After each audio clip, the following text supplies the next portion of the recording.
This is a story about the greatest samurai general of all time. He founded a dynasty that would rule Japan for 250 years, and his achievements would rival that of Caesar and Napoleon. Tokugawa Ieyasu was the founder and first shogun of the Tokugawa Shogunate, which effectively ruled Japan until the Meiji Restoration in 1868.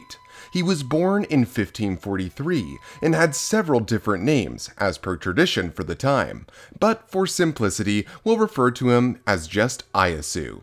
Ieyasu was a shrewd politician and an even greater military commander. Still, much of his success can be attributed to the fact that he simply outlived most of his main rivals. But yet again, I think he must have done something right to have had a military career that lasted 6 decades. Tokugawa Ieyasu worked his way up the ladder to become the most powerful daimyo warlord in Japan and was renowned for his caution. However, he was also ruthless and ambitious, ready to manipulate and kill whoever stood in his way. Like most ambitious daimyo in feudal Japan, the virtues of loyalty and patience would often conflict. Ieyasu is regarded as one of the 3 great unifiers of Japan, the other 2 being his former overlord Oda Nobunaga and Toyotomi Hideyoshi. Together, these men would unify Japan, ending over 100 years of civil war. So, in short, the shogun leadership provided all political and military power, while at the same time, the emperor was considered a religious figure, whose rule was given by divine inspiration and mandate. During the 16th century, Japan was locked in perpetual civil strife and samurai warfare. Yes, the samurai, the most glorious and honorable warriors who graced the lands of the rising sun, spilling blood over unending battlefields, like artists painting with crimson traces over the canvas of history. Back then, feudal Japan operated under a 4-tier system. At the very top were the samurai. They made up 10% of the population and wielded extraordinary power. They answered to no one but their daimyo warlords, to whom they were loyal to the death. The other members of Japanese society were the farmers and peasants, artisans, and merchants. It's important to note that there was also ninjas, shoguns, emperors, and daimyo warlords in feudal Japan. The later 3 fell above the 4-class system and made up the elite of Japanese society. The daimyo warlords answered only to the shogun, who in turn served in the emperor's name. The emperor and his court were mostly powerless and served only as religious and ceremonial figureheads. But although feudal Japan was a male-dominated culture, many of the greatest samurai warriors were women, and they were deadly. But we'll get into that in another video. During this period, Japan was in the middle of bloody clan warfare, which had persisted for more than a century. Okay, I think it's fair to say that feudal Japanese clans could hold a grudge. Ieyasu Tokugawa, then called Matsudare Tekkeiyo, was the son of a small daimyo warlord in Mikawa province. He hailed from the Matsudare clan, whose lands were placed in between powerful neighbors. As a result, his father had to continually shift his alliances to stay alive. And so, Ieyasu's story began, as most great stories do, with a little child hostage. At the young age of 4, Ieyasu became a willing hostage to the powerful Imagawa family. You see, in medieval Japan, children aren't always taken as hostages, but when they are, it's in accordance with their parents. To think only 4 years old, and the boy was already making a name for himself and bringing honor to his kin. However, the young Ieyasu would not reach his intended destination as the caravan delivering him to the Imagawa was intercepted by a rival clan known as the Oda. Okay, I need to rewind here. Feudal Japanese politics is complicated at the best of times. When Ieyasu was born, his clan, the Matsudare, was divided into 2 factions, favoring very different prospects. On the one side, some wanted to become vassals to their powerful Imagawa neighbors, while on the opposite side, some preferred to become vassals of the Oda. And no, before you ask, the Oda is in no way affiliated with Yoda Oda from Star Wars, although that would be cool. So, long story short, Ieyasu was voluntarily being taken hostage by the Imagawa when he was then kidnapped by the Oda. The Oda threatened to kill Ieyasu unless his father renounced his intention to compromise with the Imagawa. But Ieyasu's father was old school, and his words of loyalty were never meant to be broken, even if it resulted in the death of his own son. Thus, he responded to the threats by saying that Ieyasu's death would only cement his compromise with the Imagawa, as his son would have died at the hands of the enemy.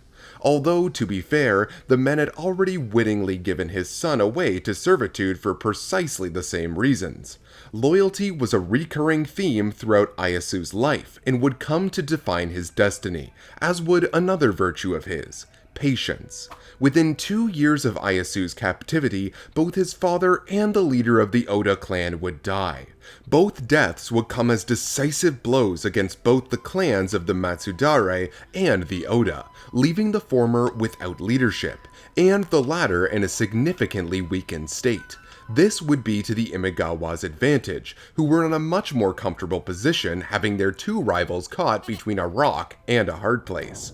The Imagawa moved decisively against the Oda, seizing their castle. A truce was signed between the warring clans, resulting in Ieyasu being transferred into the custody of his original intended masters, the Imagawa. After a whole lot of feudal Japanese-style hullabaloo, the Imagawa would finally see Matsudare Hirotada's word come to pass. Maybe loyalty is overrated.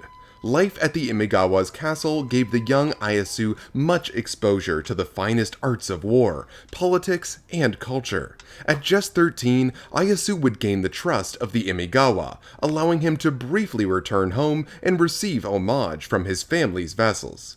To prove his loyalty, Ieyasu and his men fought against the Oda many times to much esteem. Following such battles, he and his men started to become a tad more demanding towards their Imagawa masters, who had been using them in the front lines. Ieyasu and his men successfully captured Fort Maroon as part of the Imagawa campaign against their longtime rival, the Oda clan. His victory at the fort meant that he wasn't present at the Battle of Okihazama, during which the leader of the Imagawa was slain by Oda forces commanded by none other than Oda Nobunaga. More on him later. Ieyasu seized the opportunity to return to his family's small castle and assumed control of the surviving relatives and vassals. He then allied himself with the Oda while at the same time pacifying the new leader of the Imagawa long enough to recall his wife and son from their lands. Finally, he was free and independent of being hostage to the Imagawa. Over the next few years, Ieyasu oversaw the resurgence of his clan and their holdings. He took it back from years of decadence, while at the same time strengthening his position within Mikawa and that of his vassals. During the later 1560s, the Imagawa domain collapsed, and Ieyasu expanded his territory to the east as much as he could. With his alliance to the Oda, Ieyasu was able to avoid being destroyed in the ensuing wars that followed. The leadership of the Oda clan would change many times during Ieyasu's lifetime, lending to his advantage. It was this factor that allowed Ieyasu to rise so high in Japanese society. He outlived most of his contemporary rivals and patiently built up his strength for when he needed it. One of the Oda clan's most accomplished leaders was Oda Nobunaga. His rise is attributed to his strategic brilliance and use of guns that he bought from Jesuit priests. Anyways, during Oda Nobunaga's reign, the Oda would go from a small regional power to the de facto rulers of Japan, paving the way for future Japanese unification. Nobunaga brought half of Japan under his control. He stabilized its politics and economy. That is, until he was wounded by a rebellious vassal and forced to commit seppuku. In the immediate aftermath of Nobunaga's death, the issue of succession consumed his kingdom. Nobunaga's most brilliant general, Toyotomi Hideyoshi, quickly avenged his late master. Hideyoshi then emerged as the prominent figure in Japan, with the cautious Ieyasu being his only rival. The two men would fight a few minor skirmishes without either one defeating the other. They resolved their differences with an alliance, which would allow Hideyoshi to conquer the whole of Japan. Hideyoshi rose from a humble foot soldier to eventual imperial minister who united all of Japan. You know what? I think that chap Hideyoshi did alright. Well, at least in Japan. Unfortunately for him, he wanted to conquer all of Korea, China, the Philippines, and India too, a task that was a little too ambitious for a Japan weakened by such a long civil war. This was evident from Hideyoshi's two failed invasions of Korea. The campaign was a complete disaster, but while Hideyoshi invaded Korea, Ieyasu stayed behind and worked on improving his army and territories. As a result of Hideyoshi's failed campaigns in Korea, Ieyasu would emerge as Japan's most powerful daimyo. This newfound strength and wealth placed him within striking distance of the ultimate authority in Japan. Towards the end of his life, Hideyoshi produced a son who was the jewel of his life. He designated this boy as his heir and ruthlessly killed his adopted son and his family. Yikes. As Hideyoshi laid on his deathbed, he made Ieyasu and his loyal minister Ishide Mitsunari swear to share power until his son was of age. They both agreed, but for Ieyasu, the virtues of loyalty and patience would conflict with his ambition to rule all of Japan. This inner conflict would change Japan forever, and lead to civil war between Ieyasu and Hideyoshi's loyalists. The two sides, which consisted mainly of East Japan versus Western Japan, would meet decisively at the Battle of Sekigahara. Ah yes, Sekigahara, the biggest gathering of samurai on a battlefield ever. The odds were stacked against Ieyasu, as half his army was too far away to help. But Ieyasu had an ace up his sleeve. He had been secretly corresponding with many of the daimyo lords among Mitsunari's ranks, promising them land and money if they switched sides. One young daimyo named Kobayakawa Hideaki would prove to be the deciding factor in the Battle of Sekigahara. In a bizarre military decision, Ieyasu risked everything on the word of a young daimyo who had already pledged to betray the guy he promised to fight for.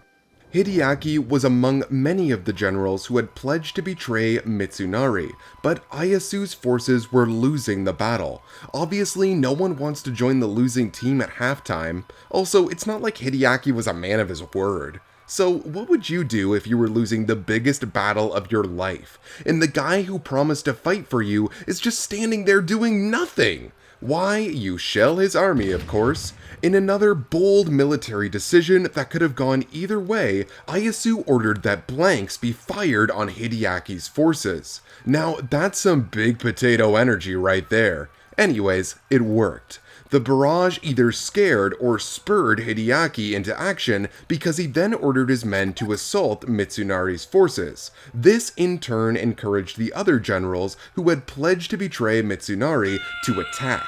The day was Ieyasu's, and his army prevailed. Mitsunari was executed in the coming days for his role in the civil war. Now there was very little in the way of Ieyasu's mastery of Japan.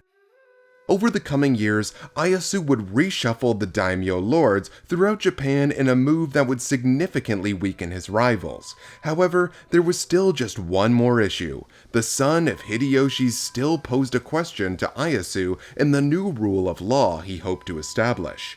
Ieyasu would get his answer when the boys staged a rebellion, which was ruthlessly put down. Now nothing stood between Ieyasu and his mastery of Japan. The man who started his life as a hostage was now set to become the undisputed leader of Japan. He became the shogun in 1603 at the hands of Emperor Go-Yosei, beginning the Tokugawa Shogunate, third and last of the great shogunates of Japan. The Tokugawa Shogunate would bring centuries of much-needed stability and peace to Japan. As a result, the samurai began to fade from relevance in Japanese society as they were no longer needed to fight internal battles. So, what do you think? Was Tokugawa Ieyasu good or bad for Japan? Let us know in the comments below. And as always, don't forget to like and subscribe so you don't miss a single video.